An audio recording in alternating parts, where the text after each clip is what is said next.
girls, grab your beers. Hey everybody, this is Charlie from Anthrax, and you are listening to today's Boondoggle. This is Mark Metcalf, and you are listening to today's Boondoggle with Bailey on Domain Cleveland Radio. You are listening to today's Boondoggle with Bailey on Domain Cleveland Radio. Yes, Kato Kalin listens to this all the time. Welcome to today's Boondoggle. Now here's your host.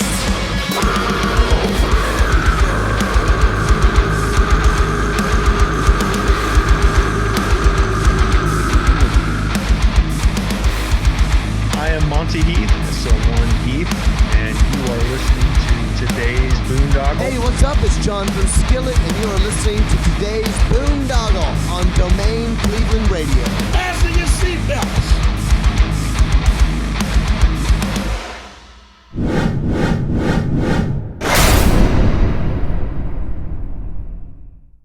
Louder Than Life, September 21st through the 24th in Louisville with Foo Fighters, Green Day, Tool, Avenged Sevenfold, Godsmack, Limp Bizkit, Pantera, Queens of the Stone Age, Weezer, Megadeth, Turnstile, and many more. Get your passes on sale now at louderthanlifefestival.com. What's going on, everybody? It's Bill Bailey with today's Boondoggle. And a real quick housekeeping note, if you're watching us on YouTube or Rumble or BitChute or Odyssey, please hit that follow and subscribe button. If you're listening to us on Spotify and Apple or Google and any of those podcast platforms, please hit the follow and subscribe button so we can continue to bring you conversations like the one I'm bringing you today. I'm talking with Mike DiMarzo of TNT Health. What's going on, Mike? Not too much. Pleasure to be on your show. Thank you. Yeah, man. Yeah, we've been talking a little bit, offline and through some mutual friends of ours, which I want to get into. But usually when I have somebody on for the first time, I like to get a little background. So do you remember originally what you want to be when you grew up? I either wanted to be president of the United States or the heavyweight champion WWF. Those were my two choices when I was growing up. Nice.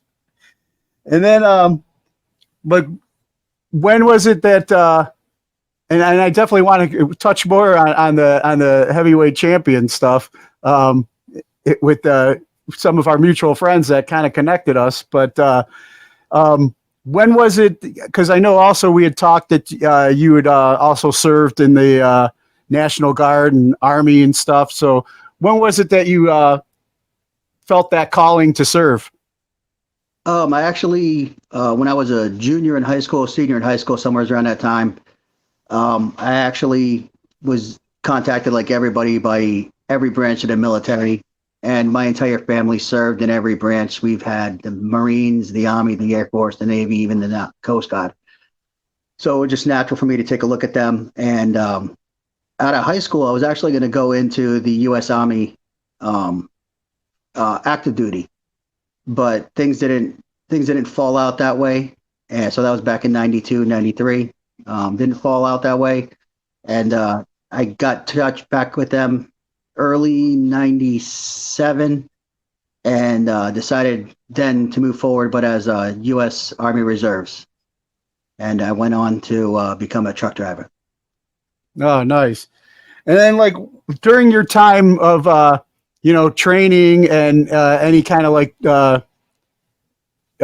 service that you got to have, what would you say some of the oddest things were you experienced in the military from the civilian world? When I first went in, they actually sent me to basic training December 27th, right after Christmas.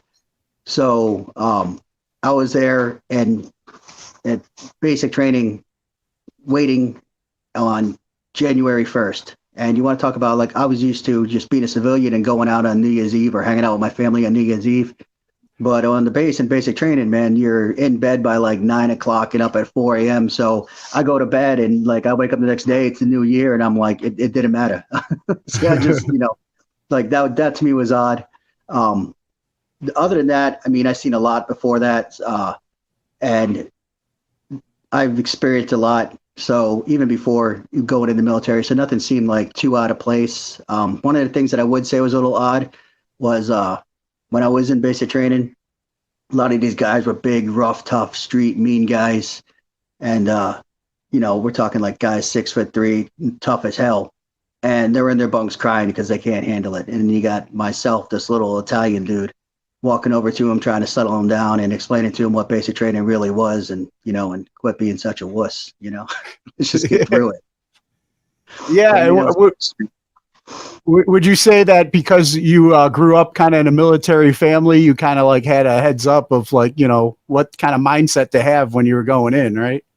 Oh yeah. I mean, I was told by all my family members, it's a mind game going into basic. They're not there to make friends. They're there to make sure that you listen to orders and build a team as quick as possible. So I knew right away that what the environment was going to be, and honestly, it was easier than I thought, because my dad went through in the 70s, my grandfather went through in the 50s, my uncle went through in the 80s, and by the time I got there in the 90s, I thought it was a lot easier than they had it. So to me, it was a cakewalk, and even now, I guess it's even easier. So, yeah, which is sad, But I definitely agree. It's like my dad was a World War II Marine, and I heard those stories of Paris Island back in the day, and just like you said, I kind of went in with the mindset knowing that it's going to be like they're going to screw my head, and I'm not there to be, I might have been like so-and-so back in high school, but none of those accolades matter, when you're there. You're nobody, and you got to accept that, eat that, and just get through it, Yep, exactly. And even nowadays, when I see kids getting ready to go in, I let them know. I said, I'll tell them, hey, man, these drill sergeants, if you were a soldier and you're not in basic training, these guys are probably some of the coolest people you'll ever meet. You see them at a bar, they'll probably buy you a drink.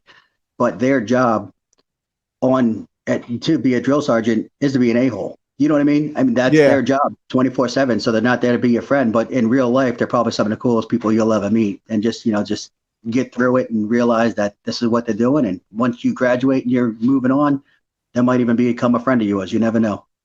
Exactly. Or a mentor or something, and it's just like their job is to basically make sure that you don't get yourself or anybody else killed, It's like, yep, exactly. You're not joining ballet, Right. Yep. Especially with the majority of the young soldiers going overseas today. So. Yeah, exactly. And then during your time in and then transitioning, back out, like what you learned while you were in, what would you say is one of your biggest pet peeves that you have with civilians today since transitioning out of the military? Oh, it's a little different. One of the biggest pet peeves I have with a lot of the civilians is they think it's a lot easier than it is. They look at you like you're just a dumb Army guy or a dumb Marine or whatever the case may be. There are some very, very intelligent people that are working in the military at all facets. And they think it's more like a gym class. And at least when I went in, it wasn't. It was, even though it wasn't as difficult as before, but it was still a lot of mental stress on people.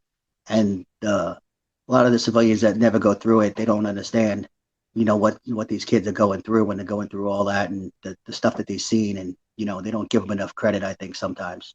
And then on the other side, sometimes they give them too much credit, So, yeah, with me, I didn't see any combat or anything like that. And, when people, thank me for my service, I'm like, I didn't do nothing. Don't worry about it. I just in and out, I appreciate it, but, thank you,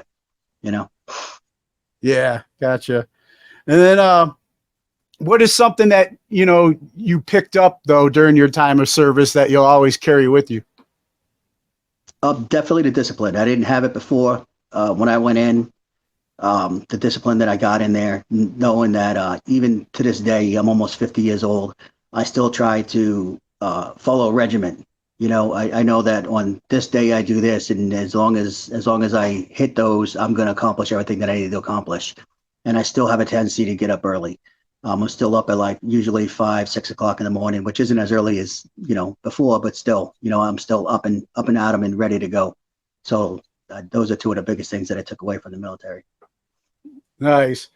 Yeah, it's like I joke with a lot of my friends because of you mentioned the discipline aspect, and as we've been talking offline, man, I could stand to be a lot more disciplined, especially when it comes to my eating and stuff like that. But when you mention the routines, it's like, yeah, man, I'm almost to a fault, like disciplined with I still got a dry erase board next to my calendar, and I'm like, this is what I'm doing this week at this time. We had our interview schedule. I had it up there, and then I knew I was going to be late. Then I contacted you, everything has to fall in line almost, where it's like, it drives my daughters nuts because it's just like, we're on vacation. I had this, and this, all planned. And it's just like, man, you're on vacation. Just chill, just go with the flow and enjoy, So it's but I could stand definitely to be still more disciplined, especially when it comes with the weight training and nutrition, which I know we're going to get into and stuff. But what is one of the funniest stories you feel you can share from your time in service? Trying to think. Oh yeah. My wife just yelled at me. She goes, "The MREs." We were again. I was just reserves and National Guard, but we were doing our 2 weeks in I think it was Fort Drum, New York. And this time I was a truck driver, so we got the awesome duty of guarding the ammo. And at this time, we just were in the woods in a makeshift ammo depot that we're just sitting there with our trucks and had a little fence around us and giving out ammo when people needed it. So there'd be hours sometimes when people wouldn't be there. So instead of coming by and dropping off food, they just gave us all of our MREs for the entire day. And some of those MREs, you don't need the little heaters to eat. They're fine on their own. And somebody had brought a 2-liter bottle of Mountain Dew. When he was done, we decided to stick the extra MRE heaters inside the Mountain Dew bottle, fill it up with some water, cap it off, and then bury it, it's an old MRE bomb, right? I think we're all familiar with that. And so we bury it, and we're waiting, and nothing. Like, okay, half hour goes by, nothing. 2 hours go by, we're like, oh, well, I guess it's not going to work, whatever. Finally, here comes a captain. He's coming up. He's going to get some ammo. And then all of a sudden behind him, boom, just a bunch of dirt goes up. And he's like, the hell was that? Well, I don't know, Captain. We're all acting dumb. So it couldn't have gone off at any other time. But, Captain shows up and our MRE bomb just explodes.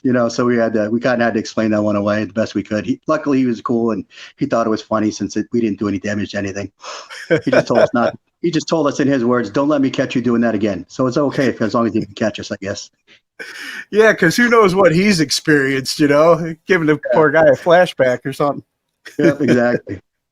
That's hilarious, though. Yeah, I remember those too. It's just like there was no real timer, just like, I thought I did it right. Did I not add enough water? What happened?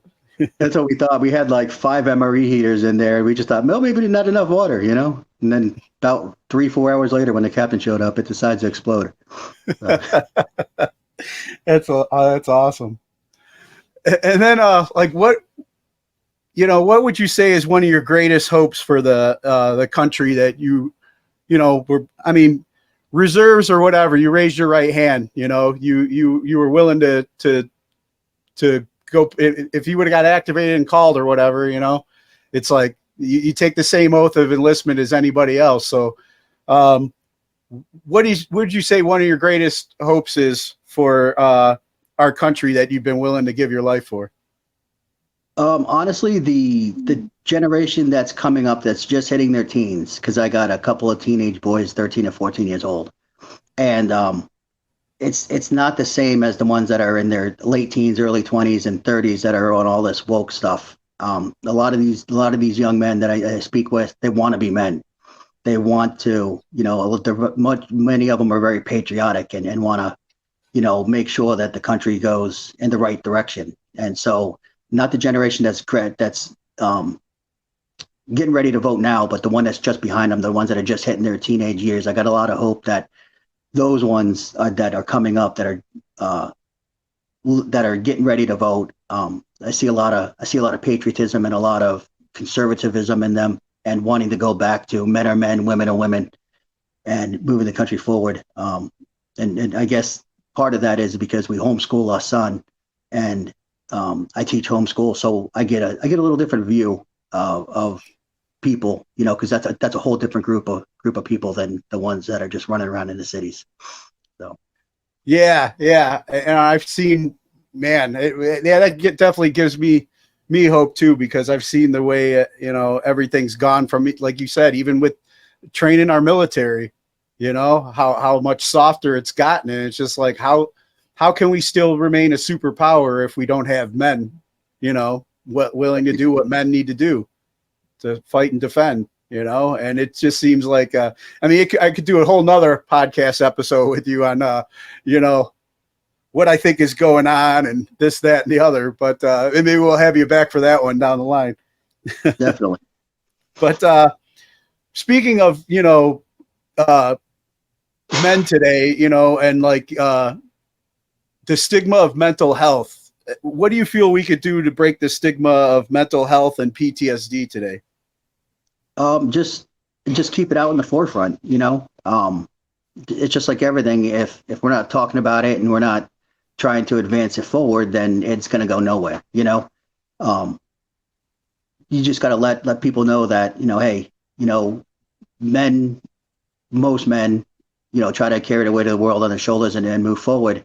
But there are times where, you're going to need, something to lean on, somebody to lean on, especially with PTSD and everything, and getting them the proper help. But we just need to make sure that this is something that stays in the forefront, that everybody's aware of. And I think by doing that and educating people on what the actual mental health issues are in men, that'll help out a lot. Yeah, definitely. I agree. Like, I know the old mindset was just throw dirt on it, suck it up. I'll give you something to cry about. I'd hear that from my dad growing up, but I also look back and, my dad, was the invasion of Okinawa, World War II, they didn't, and then he came home and didn't have the, what's available to us today to talk about these things. It's just like you went on and went to work. And then I would see the occasional times when, the weight of that would break my dad, and, so yeah, it was like, it was the part of the greatest generation. They went out and they just, went to work and moved the country forward. But at the same time, there's got to be that balance. You got to find that balance where you can go and process and deal and, cry or whatever, that it's all right. And then just don't dwell in it, because it's like, there's so much like shame and guilt that seem to have been associated the old way of thinking. Men aren't supposed to cry or show weakness and stuff like that. But then that gets overwhelming. And then we got a bunch of men today that we've like almost like coddled, and that's all they do, and it's just like, we got to find a balance. It's all right to process and feel, but then we got to move forward and take care of, our families and our communities and all that, Yep, and some people are going to be able to process that quicker than others. Everybody's a little different, and you try to get them through that process as soon as possible. And actually dealing with those kind of things, I can't remember who said the quote, but it's one of my favorite quotes. It says, "The past is nothing but a bunch of memories. The future is nothing but a bunch of dreams. You live in the present, so let's deal with that." Yeah, I like that. That's awesome. And that's something I try and instill every day, with my kids and with people I talk with. It's part of, I'm in recovery also, I just celebrated 14 years sober, and that's part of my thing, one day at a time, and the quickest I've been able to, it took me time. Like I said, I sat there with a lot of regrets of the past, and then I let that like weigh me down like an anchor or something, and then I finally was just like, okay, I'm not that person anymore. So it's like, I can't, there's nothing I can do about that anymore. All I can do is be better today. And like you said, when you start putting all these focus on the future, I should be here, I want to get there.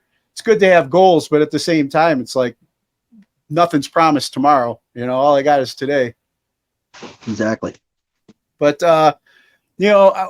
speaking of like mental health, wanted to kind of roll into, where you're at currently with everything too, the importance of physical health on mental health. And let's talk about your background in health and nutrition. Okay. My background actually started when I was in college. I worked at GNC way back in like the mid 90s. And back then, I don't know how they do it now, but back then they used to have that little computer up front where you could like read about the different herbs and vitamins and supplements and things of that nature. But as an employee, there was a little button on the bottom corner that we actually had to take a test on every herb, every vitamin, every supplement that was in that store. And you had to get it done within a certain amount of time. So actually my education in nutrition and health, pretty much I would start it there with GNC. Although, before that in high school, I was a wrestler and lifted weights and, got some education from my coaches and things like that. But as far as advanced education, that's where I would start that. And then from there, I went on to get an NHAB certification, which allowed me to get into the gyms and be a personal trainer. I could also teach first aid if I wanted to, although I didn't feel strong enough in that, so I never did it. But I did spend some time as a personal trainer, and can't remember the name of the gym. It was just a small little gym in Erie, Pennsylvania. But didn't really like that because I love to educate people. And as a personal trainer, your job is to not only get them on a program, but to keep them on a program. And I honestly felt that when they were ready, they didn't need me anymore. I mean, if you want to pay me to be a friend, that's fine. But after, going through the workout a couple of times, you really don't need that personal trainer as long as you're self-motivated, So I would actually start releasing people and saying, hey, you don't need to be there. But then of course the gym owner didn't like that. Why you letting these people go? I'm like, they're good, because I'm teaching them, I'm educating them along the way. Hey, here's the muscle grips are working. This is why we're working it. This is the effect that it does, and these little grips and these little movements here are going to focus these muscle groups. And so I would educate my people along the way. And I got into a couple of spits and spats with my gym owner. So I decided that being an actual personal trainer wasn't right for me. Then from there, I took some time off. I was always in the gym, went to the oil field for a while. Really focused in my fitness. I was a professional independent wrestler. So I wanted to be that part in the ring. You wanted to look like a man, look like a big wrestler. So I was always working and tweaking on my body. And then finally I met my wife, and we decided it was time for me to come home from the oil field because I spent 300 days a year there. She herself has years of experience in natural medicine. They used to run a clinic where they would help people with diabetes and cancer and things like that naturally. And we're very, very successful. So we decided at that point, with our knowledge, to open up TNT Health and move into that. And we've been doing that ever since. That's kind of like a quick synopsis of my. Yeah. No, and when I was reading over what you sent me too, I knew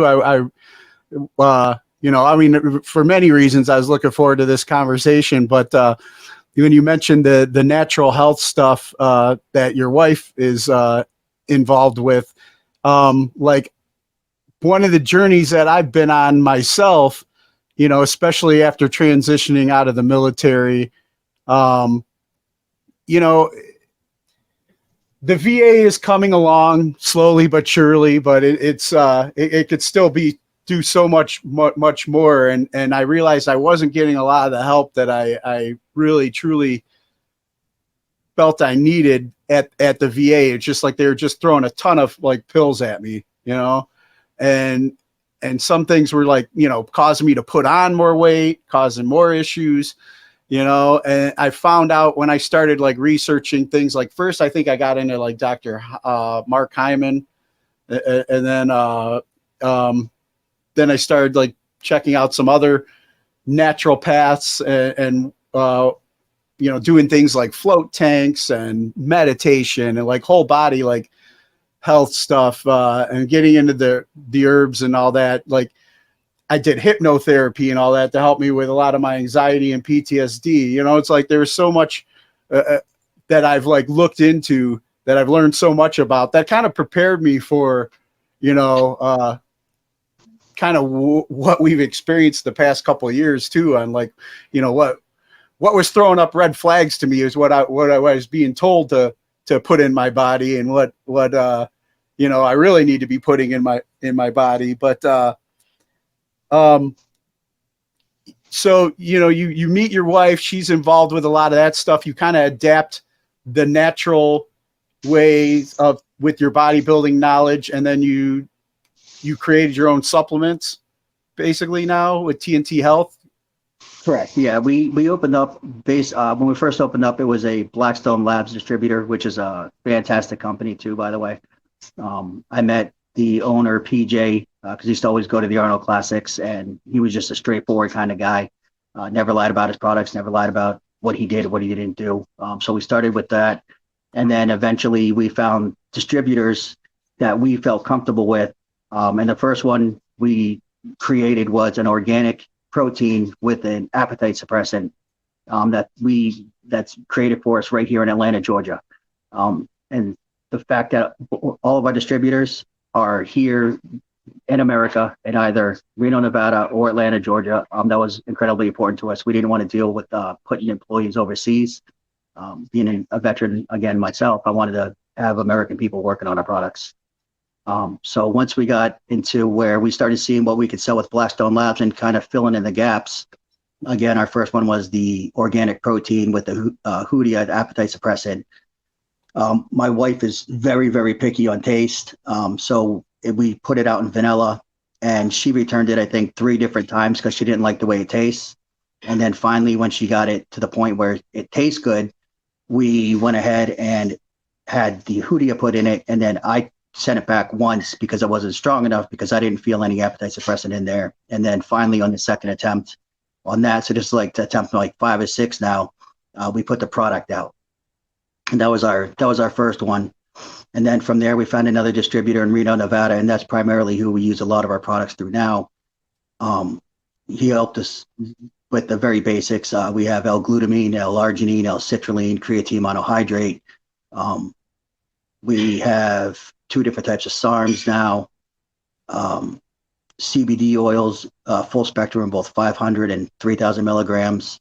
And currently, my wife just started taking 2 days ago a nasal spray peptide HGH fragment 167-191, which is an HGH product, but instead of needles, it's a nasal spray, so it goes right through your nasal cavity to your brain, and it's supposed to be a little bit more effective. So we're testing that out right now. Okay, yeah, I was going to ask about the nasal thing, because one of my biggest issues with when I'm especially doing and we talked like I said offline a little bit with cardio, is just like breathing through my nose. I've had 2 deviated septum surgeries. I've had I always have to get up every morning and do rinses and stuff like that. So like breathing through my nose has been difficult, but that HGH thing has nothing to do with that. It's basically, it doesn't clear you out. It basically just gets your growth hormones quicker into the body. Right. With peptides, most peptides are are shots, like an insulin shot. So you put it into your belly. But peptides primarily work on your brain function.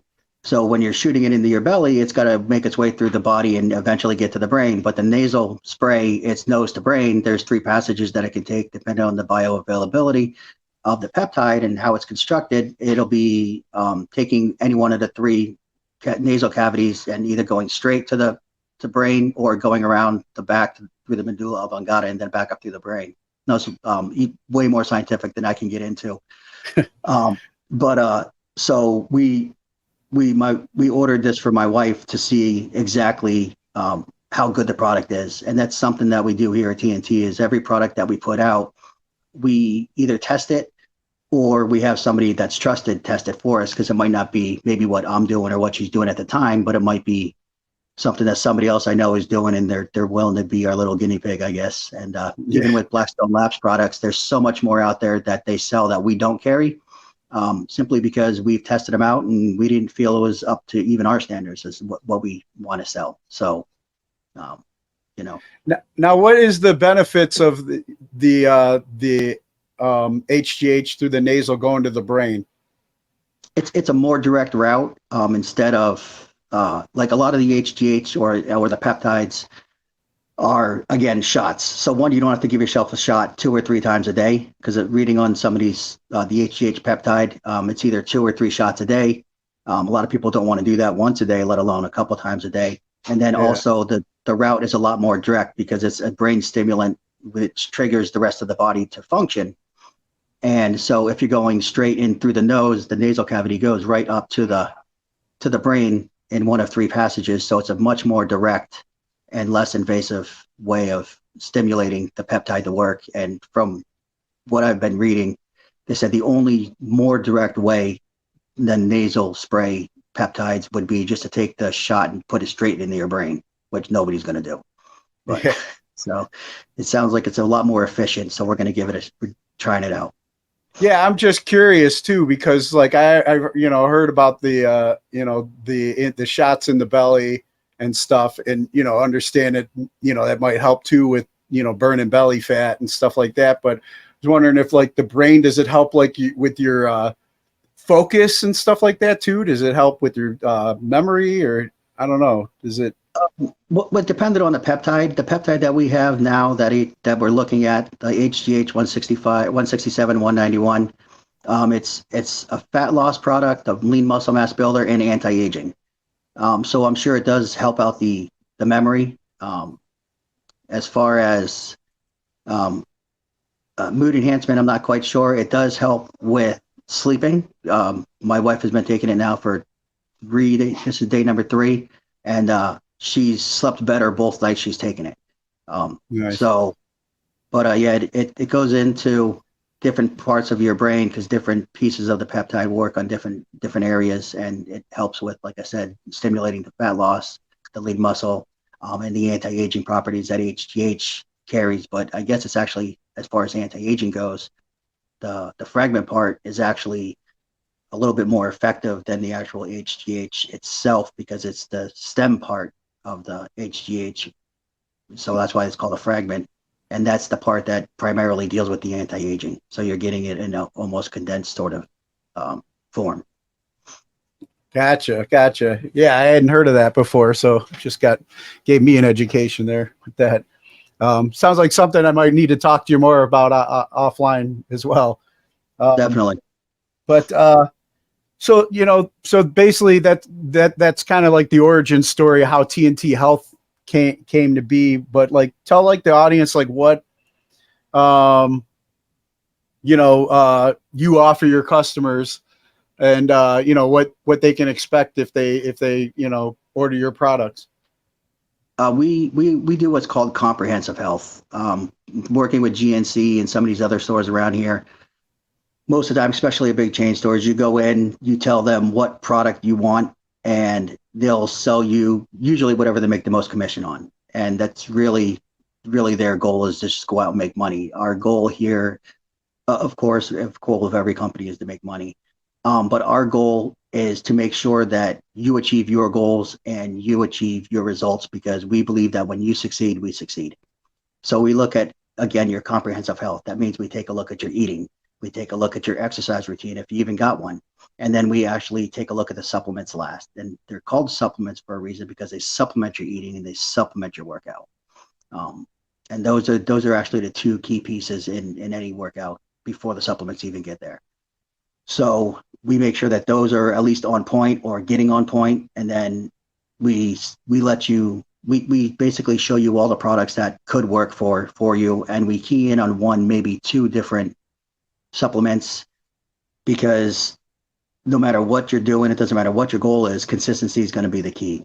And if we're out here trying to sell you $300 or $400 worth of product a month, that's not financially viable for many people. Some people, yeah, sure, but for the most part, no. But if it's 1 or 2 products that are essential, that we can get you your results, now we're only talking about $50 to $100 a month, and we show you how to eat a little bit different, maybe save you some money there, then now the supplements fit into your budget and you can be consistent and work towards those goals. So that's what we do. We take it a little bit different. We actually focus on your goals and actually saving you money. and that way you can remain consistent and achieve your goals. So that's our process here at TNT. And that's amazing. Like you were saying earlier, you know, when you were like training people up, you know, you get them to a place where they're good. You know, you can only show them, you know, so much, and once they got that drive and you know, they got that routine down, they're good to go. But the big corporate guy, that gym owner, is just like, what are you doing? We need to keep, you know, it's like the medical system today. They want to keep customers. They don't want to give you something that's going to work and then you heal and you know, or you can grow your own medicine or something like that. No, big pharma don't want to hear that, you know, but you know, you give the people the tools, and I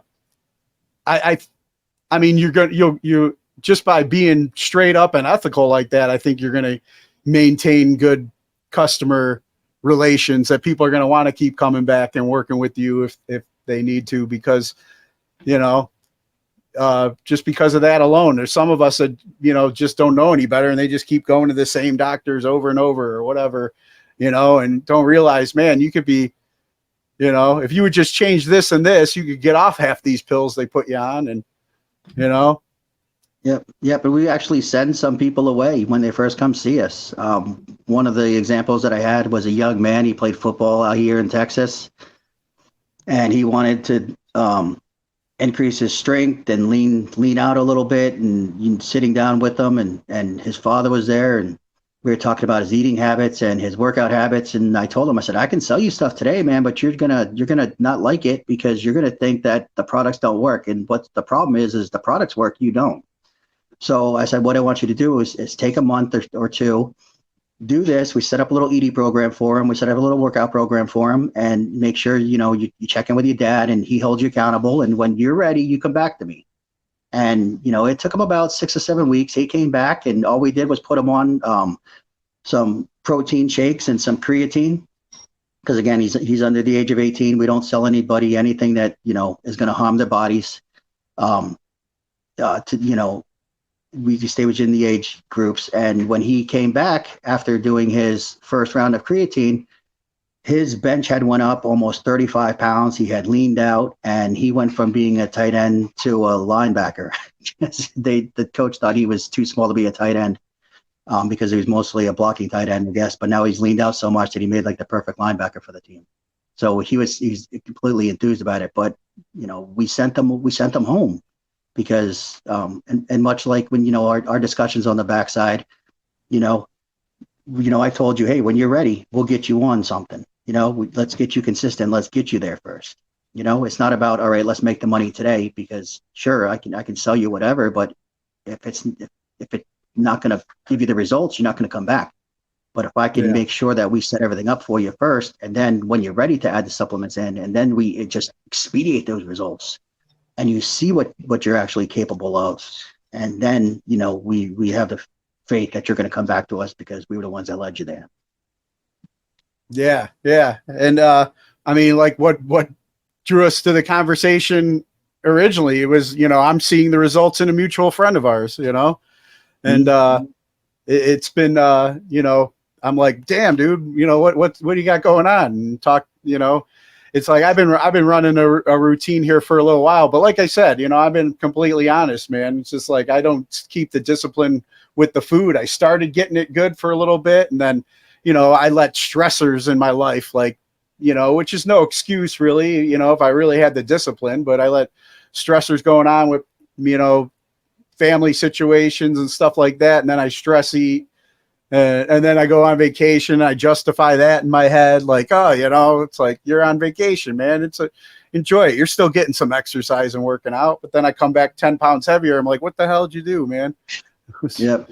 It happens to us. I mean, I'm, you know, I just started working with Team DeSantis, and threw my entire schedule off. And I've been eating things that I shouldn't be eating and not eating properly. And, you know, so even me, I fall off. You know, and my discipline goes backwards, and you know, I had to take a look at it and go, crap, time for me to get back on and get a little bit more discipline. So it happens to everybody, but you just got to realize that when it happens, we just got to get you back up there. That's all. Yeah, yeah, and that's where I'm at right now, getting back on board, and that's why it's like I was, when I jumped on that scale and seen what I did during vacation, I was like, I hit you back up right away, like, all right, man, let's make this conversation happen. One thing too, and I touched a little bit, like I said, of the education I've had to get kind of start to give myself for my own healing and health. And it's been a long process. My last deployment was in 2008, and that's kind of when I came home, hit my bottom, and got sober, and knew that I had to start doing things differently and living a different life. And I got sober, but then I really started eating crap. I'm trying to trust the VA system. They're putting me on these pills, and then I'm blowing up like a balloon, and just like even becoming even more miserable. But then I'm like, finally getting that clarity of thought, be like, okay, this isn't working. I can't trust this system. I got to look outside. And I went down that natural, medicine journey, and realizing, the changes that we all need to make, and that our food system here is crap in the United States. The systems that are supposed to be keeping us healthy and protecting us aren't doing that. And then we went through what we just went through with the whole pandemic and everything. And it just became, for those that have eyes to see it, it was more blatantly obvious than ever before that our system is flawed here. And one thing I noticed that I really like too, that made me want to work with you, is that on your website, you have a discount for the unvaccinated. Yes, sir. Yeah, we believe natural remedies, natural health is better than almost anything the doctor's going to give you. Because and you've experienced it. Every one of those medicines that they have side effects. Yeah. And then you start taking a medicine for product A. Then you get a side effect, and now you got to take medicine because now you got a side effect. So you're taking medicine for the side effect, which causes another side effect. And like you said, next thing you know, you go from 1 pill to 30 pills. And, nobody in my home, nobody in my direct family got the COVID shot. That includes my parents that are elderly, my in-laws, my wife, my son. Yeah, our son's not even not vaccinated on anything. So it's just Nice. my sisters, nobody in my family took the shot. And my wife got COVID a couple times, but that's basically because she's iron immune, and when she would stop taking her iron pills, and she'd get COVID. But she took those HCL, I think it was, and then what was the other one you took, hon? No, for COVID. But ivermectin, the doctor we go through, he prescribes both ivermectin and HCL on different occasions, and you know what? 48 hours later, it's like she never had COVID. Wow. So that the products that the media was pushing, the products that the media were saying were no good, that President Trump was saying to take, and some of these doctors were saying to take. Our doctor here, who's not a big fan of insurance at all, because the insurance companies will disapprove a lot of these products. He actually went a roundabout way to get us these products because they wouldn't accept them through the insurance. And and then when everybody had COVID, I never got it once, because just staying as healthy as I can. So so we do give a discount to people that are unvaccinated. I know we haven't talked about it yet, but we will be giving anybody that listens to your podcast as well a discount. We'll make it a little bit better than the unvaccinated discount. We'll do a 10% discount for those. Oh, nice. Yeah. So because that, I'll have to send you some older episodes that I've done on this podcast, because and of course you won't get them on YouTube. They were taken down. I got put on timeout by YouTube for some of these interviews, but just trying medical misinformation, like they're trying that's their excuse or whatever, but I that was something. It's like when I was, and too, even as a reservist, I'm sure you had to keep up on certain medical things. Like for my deployment, man, I got shot up with enough stuff, and I still know I'm paying for a lot of that with, some of the breathing issues that I've carried over. I ended up getting COVID in 2020, and I was hospitalized for a few days, but because I already have a compromised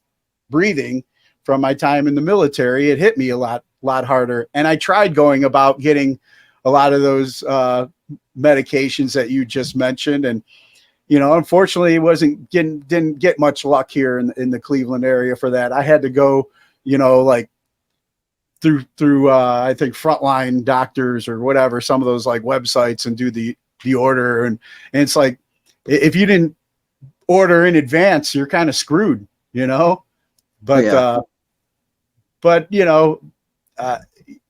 Lot, and there's some more medical stuff we'll talk about offline that I experienced, I went through because of that whole thing. But it just woke me up that, when I saw the people that I knew had remained disciplined for a long time, that were like, always active, training, eating right, and they hardly got like the sniffles during that whole time, and then that, me, I just had a huge wake up call in 2020. I had a mild heart attack, had COVID and all that stuff. And it was just like, man, I gotta change my routine. But then when I going out to the grocery stores, when everybody's stockpiling toilet paper and everything like that, and seeing that, oh, we're going to be locked down, so let's, all this processed junk people were throwing in their carts, and I'm just like looking at them like, dude, what are you doing to yourselves? But that, well, that's all right. Dr. Fauci says all I need is this super little, jab, and I'll be good to go. That's right. Just wear 6 masks and then take this needle. You're fine. Yeah. It's sad, man. But I thankfully, I was already in the process of working with my trainer and at my gym, and it's like if I hadn't have already lost 40 pounds before COVID came around, or before even the heart attack came around, I might not be here talking to you about this interview right now, So Right. Thankfully, I had already slowly started in the right direction. It's staying in the right direction now, and that's why I'm glad we're talking, because I'm, through life with everything, it's like we can continue to learn and grow and become better, and add different tools to our toolbox. And I'm 50 years old now, so it's like, but that, it's doesn't mean I can't live another 50 years, if I do the right things and be around for my kids and, someday grandkids and stuff like that, Mm-hmm. but like I said, I really, I saw that, and that stuck out, and I was like, all right, Mike sounds like a guy I'm going to want to talk to a lot. with all these things, and then going back a little bit to kind of what originally connected us, is you were talking a little bit about your journey in wrestling, going back to your childhood, wanted to be a WWF champion. Let's talk about a little bit about your time in independent wrestling, and like what was your ring name? It was always Vinny DiMarzo.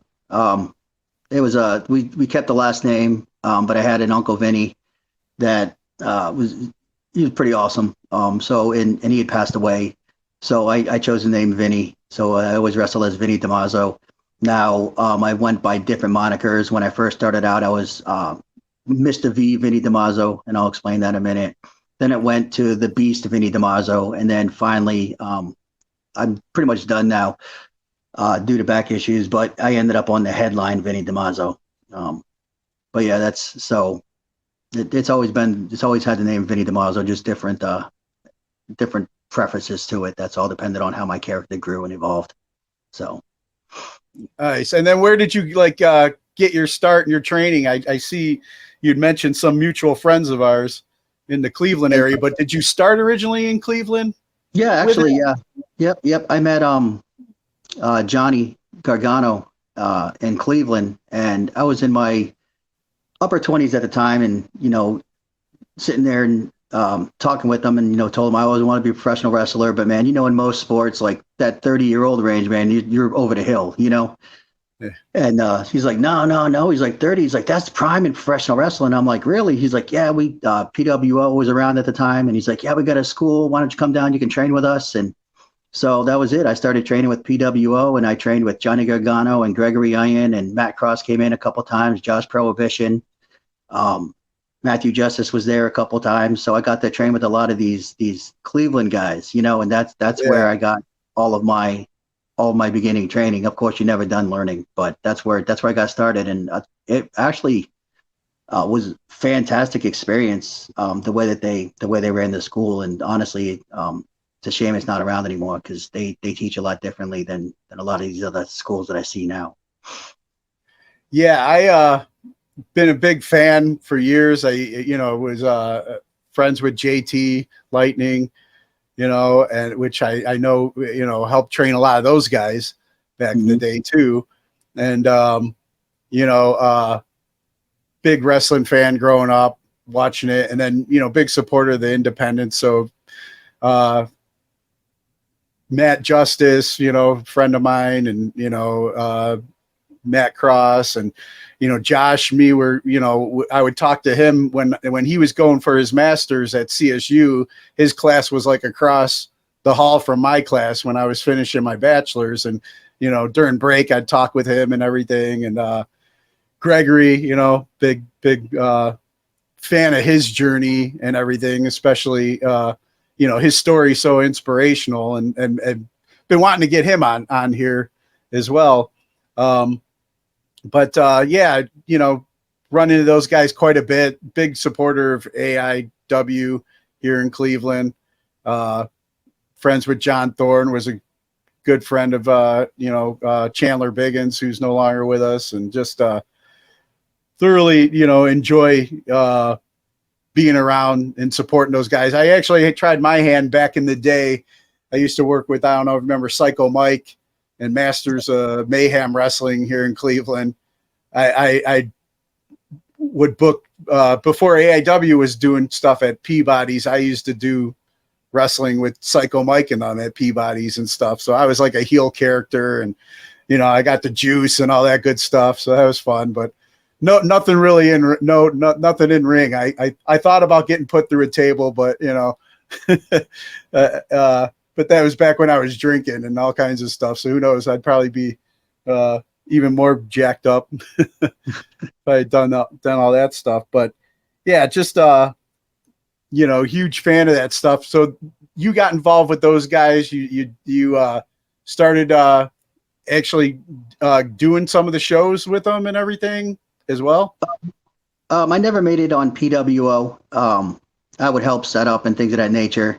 But my first venture out into the actual ring, one of the other wrestlers that trained with us, he was actually working at RAW, which is now RAPW, owned by Bouncer, and a gentleman by the name of Bernie owned it then, and he used to love giving green guys a shot. It was out in Barberton, Ohio. It was a weekly thing.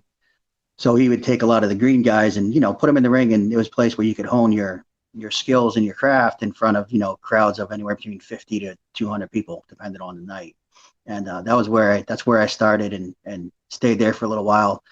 And the funny thing is we would learn how to do promos with Johnny and Greg and everything like that. But it's different doing it in front of people that you feel comfortable with, and then standing in front of a crowd.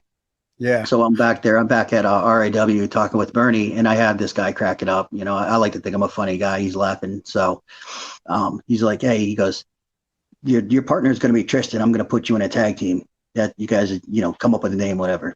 He's like, but he's going to introduce you. And then, and like, what do you want me to do? He's like, just go off and, do your thing. And I said, I've never done this before in front of a live audience. He's like, you're good. You're good. So my very first promo is in front of a live audience. I've never even wrestled a match yet. You know, I'm nervous as hell. I'm getting ready to step out, and Tristan comes out. He introduces me, and it's hilarious. And he's like, "This is Mr. V, Vinny DiMarzo, and he's wrestled in some of the baddest places in the world, like Walla Walla, Washington, and Punam Beach and Dumbo." And he's just making up places all over the world that nobody's ever heard of, you know. And so then I get to speak, and I'm out there in my shiny black pants and my tank top. And there's this big girl that sits in the front row off to the right. And I'm just about to speak. And all of a sudden I hear, "You probably don't even got a body under that shirt." So, you know, I'm a heel character. I look down, I'm like, looking down my shirt, and I'm looking at Tristan, and I go, "What'd you say, ma'am?" Because "You probably don't even got a body under that shirt." And this is a big girl, mind you. And this is my introduction to wrestling. Real quick, I look at her, I go, "Ma'am, at least I got one under mine. What do you got, like 2 or 3 under yours?" I'm like, right there was just instant heat, instant bad guy. Welcome to the world of wrestling. So Nice. from there, I was just one of the most hated characters, right, stepping out. And then we came out as the new A-Team. And we came out with the A-Team theme song and mixed it up a little bit. And we just had a lot of fun with it. Nice. So that's where I started. That's how it all started, actually. And then you had mentioned to me, like, you know, during your time, you know, on the indies with the boys and stuff, that you would also would offer the, you know, some pointers and stuff to the guys for their health and fitness and stuff. So you're also like kind of, you know, teaching those guys as well, like your clients, to help them get to where they needed to be. You want to share a little bit about that? Oh, exactly. I'm the guy that if you're going to be in the ring and you're going to, you know, look like a badass, then look like one, you know. So I was like, my favorite wrestlers are people like Drew McIntyre and Brock Lesnar, you know, the big guys that are all jacked up. So that was me. Once I got into it a little bit, I'm only 5'8", but I went up to about 245, 250 pounds of muscle. So I wanted these guys that were in the ring to look the same and build them up. And a lot of guys would come up to me, "Hey, how you doing that? How you doing that?" And, you know, and I'd pull them aside and, you know, I'd set up routines for them or tell them the supplements that I'm using at the time and make sure that they were, you know, on point. They'd call me, "Hey, here's what I'm doing. This doesn't feel right. You know, hey, send me a video. Like, let me check out your form. And all right, here's what you're doing wrong. Or, you know what, you're doing it right. And just don't do that exercise," because everybody's body is built differently. Not every exercise is going to be effective on every person. So we just need to find another exercise that will work for you. So yeah, as I got bigger, I don't mean name-wise, but as a human being, I went from when I first started wrestling at just under 200 pounds, 205 pounds, something like that, to about 245, 250. People would ask me a lot of questions, and again, I like to educate. So I tried to help my fellow professional wrestlers as much as I could and get them to look the part just as much as be the part. Gotcha. Yeah. And so, and you're continuing kind of doing this today. Well, obviously not just with clients, but with some of our mutual friends in the wrestling world. Cause like I said, I mean, what originally like got us in touch with each other is the awesome transformation I've seen with Aaron and, and, you know, talking with him and, you know, getting connected with you. It's like, you're still helping the guys. What was your relationship with Aaron? Cause I know he didn't do much of the wrestling. He was more the commentator manager guy, but, you know, just knew him through PWO as well, or? Yeah, I think I may have spoke to him like 2 or 3 times, you know, as a wrestler, and never, I mean, I knew who he was because he was a big commentator in the Cleveland area, and I liked his work. But as far as any sort of actual relationship or friendship with him, I spoke to him maybe 2 or 3 times previous to this. So my relationship, friendship wise, was actually with Gregory Iron, and then I got to meet Aaron through Greg, and sat down and had a conversation. It was actually the 4 of us. It was Greg, Aaron, myself, and my wife. Again, she's probably smarter than I am when it comes to half this stuff. So a lot of this advice that we give people, I confer with her, or she confers with me before we actually give any advice to people. Make sure we're on the same page. But that's how my friendship began with Aaron. Really was through Greg, and listening to his story and everything he had gone through, and he had already seen some really good results before he even started working with us. But again, we hone in on what your exact goals are going to be. So with him, we figured out his workout regimen. We said, okay, let's adjust your eating a little bit. And, these are the products that we recommend. And we've been spot on. The only change that he's really ever made to it is he started gaining a little bit of size, and he found he himself prefers to be a little bit smaller and a little bit more ripped. So he's cut back on the eating a little bit because he didn't want to gain as much size as he originally thought, because his original goal was here. And then he's like, oh, nope, I don't feel comfortable. I'm like, well, let's just cut back on the eating. Let's keep doing everything else the same. And he has, and now he's getting the exact results. It's just a little bit of tweaking here and there. That's all it is once we figure out what we're doing. Nice. Well, yeah, I'm definitely looking forward to, continuing our conversations offline. It's like, I feel like I'm at a good spot with the foundation, but there's just, I need to chisel away at some areas, and hopefully we'll get that all figured out. Well, we've almost been on here for like almost an hour, so I want to get ready and wrap up here soon. But before I do, I want to ask you a couple of questions that I normally ask people that I have on. What is the last book that you read? The last book I read was actually the Encyclopedia on Natural Medicine. Still continuously reading that. So, but it's the last book that I wouldn't say I read, because I'm still reading it. It's quite a thick book, but yeah, I think I had. You just mentioned that, and I could have sworn I had. Let me see. Well, this is. I don't know if you can see that. Yeah, that looks pretty similar to what I got. Yes, sir. Yeah, and this is just volume 1. So yeah, but I like I said, I've been kind of on this journey myself to what's been great is like, more for like my daughters picking it up now while they're young, getting in the right habits, so I like to share that stuff with them as well. And then who are 3 people who've inspired you or you can credit for making you the person you are today? One would be my grandfather. On both sides, actually. So that's going to be 1 and 2. They were, like you said, they were a different generation. My grandfather on my mother's side was a career Navyman, and then went on to be an electrician. And this guy had a work ethic like nobody else. Tried to teach me as much as he could. Of course, I was young and naive, and I wish I would have learned more from him, because he was just a wealth of knowledge. But up until the day he died, this guy was just go. So that drive and that discipline I get from my grandfather as well as the military, but I credit a lot to my grandfather on my mother's side. And on my father's side, he was first generation over here from Italy. And he grew up in Rhode Island, which isn't too far from New York City, as an Italian. So he knew a lot of guys that, maybe he shouldn't have worked with, but he would always tell me stories, and he would always pound into my head a saying that I actually have tattooed on my arm in Italian now. It's and I live my life by it. It says, always inspired, never intimidated. He would tell me, he's like, you see Mr. Smith over there? Mr. Smith has a Corvette. He's like, go ask Mr. Smith what he did and go do it, then do it better. It's like, you see the president, you want to be president? Go ask the president how he did it, and then go do it and do it better. So he was always inspired and never intimidated by anybody he ever met. So those are number 1 and number 2.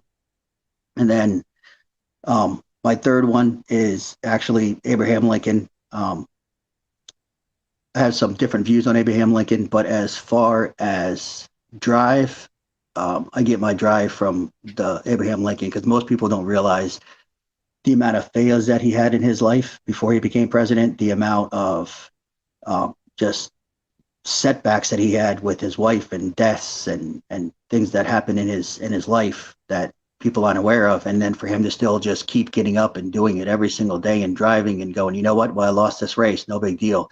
Let's move on to the next one. Well, I didn't accomplish this. Let's move on to the next thing. So his drive is was one of the biggest things that I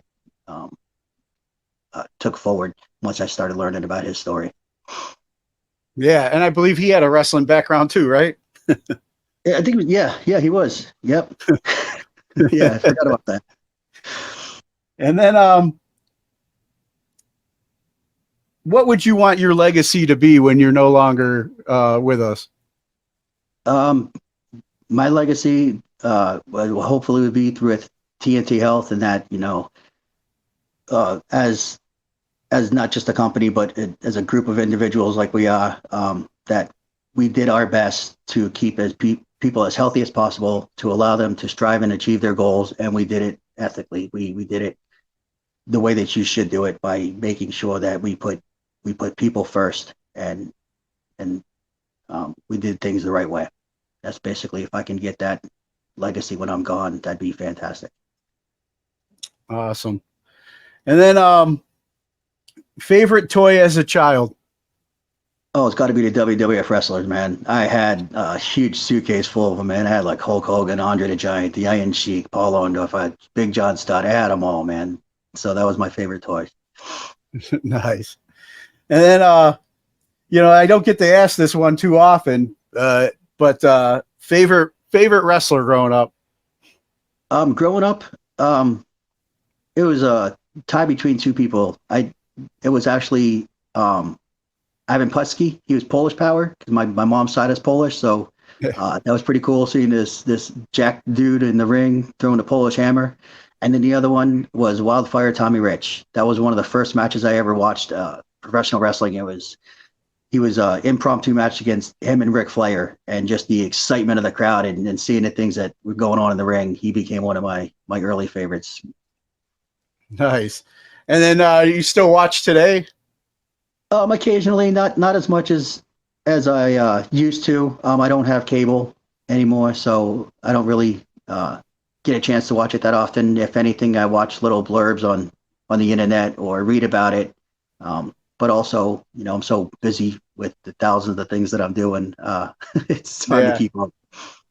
But Gotcha. I keep up with the big stories. That's really about it. Yeah. What are you liking right now? Well, I was following the Bloodline story. I like that. I know it's winding down, but I still like it. I'm not a big AEW fan. That's not my style. I prefer ring psychology over the flippy moves. So besides MJF, I don't really know anybody, except the ex-WWE wrestlers. So. Yeah. I'm kind of the same. I'm more about the story and psychology, and this Bloodline has been really good stuff, man. Definitely enjoy it. And then any message that you have for our military members currently serving overseas? Just keep your heads high, boys, girls. I know sometimes it seems like the media's not on your side, but you got a lot of good citizens here. Very proud of you. Want to see you come home alive. Do the best you can. And when you get home, like we discussed earlier, don't be afraid to seek out help. Just do what you do. Make sure that you put yourself first, and make sure that you're better, so that you can go on and live the most productive life you can. And but there's a lot of people that are proud of you guys, regardless what you may read or see on the news. Awesome, man. Good stuff. And then we've talked about it through the broadcast, but if people want to know more about TNT Health and your journey and stuff, or just like how they could get in contact or see some of your products out there, where would you send them? Go to tnt-health.com, and we actually just set up a 10% discount. Just type in Boondoggle, and that'll get you a 10% discount on your order, because I don't know what your taxes are. Our taxes here are 8.25%, so we try to take care of the taxes for you. Not Nice. a big fan of big government, so just go to tnt-health.com, type in Boondoggle in the coupon code, and save yourself 10%. Awesome, man. That's great, man. I appreciate that.